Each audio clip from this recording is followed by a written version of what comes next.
The natural and organic products industry has experienced a sea of change in the past several years. After decades as mainstays of natural food stores and recent inroads into conventional grocery store shelves, Hain Celestial's food and beverage brands were challenged by increased competition in the healthy eating category.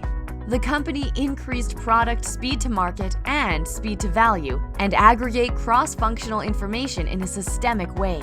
But rather than seeking a piecemeal solution, Hain decided to create an entirely new innovation operating model and turned to Sopheon for help. We've built a new approach for innovation, one that is aligned with a simplified strategic framework, one where we've built consumer-centric innovation pipeline into our key brands and categories. We're driving discipline and focus. We're using agile techniques to do consumer co-creation of concept and product. And with these development projects, we're frequently reviewing and enabling rapid decision-making by our executive growth board. And throughout much of this process, we're leveraging accolades from Sopheon to facilitate and track our process.